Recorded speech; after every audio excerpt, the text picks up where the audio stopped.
Hi friends, இன்றைக்கி நம்ம சேனலில் ஆனியன் பொட்டேட்டோ பால்ஸ், அதாவது வந்து ரொம்ப ஈஸியான ஸ்நாக்ஸுங்க இது எப்படி செய்யலான்ட்டு நம்ம பார்க்கலாம் வாங்க.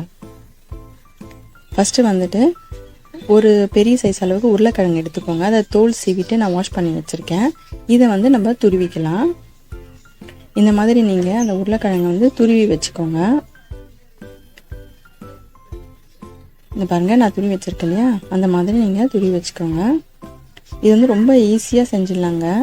இப்போ வந்து நம்ம தண்ணியில் நல்லா அலசிட்டு நல்லா பிழிஞ்சு எடுத்துக்கணும். தண்ணியே இருக்கக்கூடாது. நல்லா இந்த மாதிரி டைட்டாக பிழிஞ்சிங்கன்னா தண்ணியெல்லாம் வந்துடும் நல்லா. இப்போ பாருங்கள், நான் அந்த பவுலில் போடுறேன், எவ்வளோ உதிரி உதிரியாக இருக்குது பாருங்கள். தண்ணி நல்லா பிழிஞ்சு எடுத்துட்டேன்னா அதே மாதிரி அந்த உருளைக்கிழங்கு எல்லாத்தையும் நீங்கள் வந்து பிழிஞ்சு ஒரு பவுலில் எடுத்துக்கோங்க. இதுக்கப்புறமா வந்துட்டு ஒரு வெங்காயம் எடுத்துக்கோங்க. அதை தோல் நீக்கிட்டு வாஷ் பண்ணிவிட்டு அதுக்கப்புறமா நீங்கள் வந்து இந்த மாதிரி சீவிக்கோங்க. அப்படி ரொம்ப நைஸாக இருக்கும் நீங்கள் அந்த வெங்காயத்தை சீவும்போது. அதையும் ஆட் பண்ணிட்டோம் நம்ம. இப்போ வந்துட்டு 1 டேபிள் ஸ்பூன் அளவுக்கு மைதா சேர்த்துக்கோங்க. அதுக்கப்புறம் உப்பு ஆட் பண்ணிக்கோங்க. ரெட் சில்லி பவுடர் 1 டீஸ்பூன் அளவுக்கு, கரம் மசாலா 1 டீஸ்பூன் அளவுக்கு.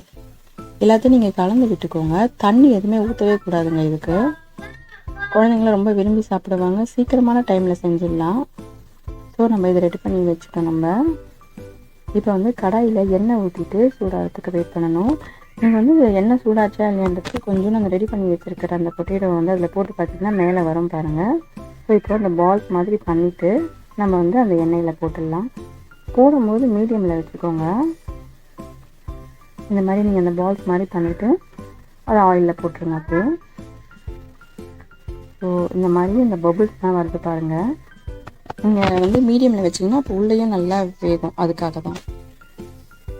அது ஹையில் வச்சிங்க அப்படின்னா மேலே மட்டும்தான் ப்ரௌனாக மாறும், உள்ளே வந்து வேகாது.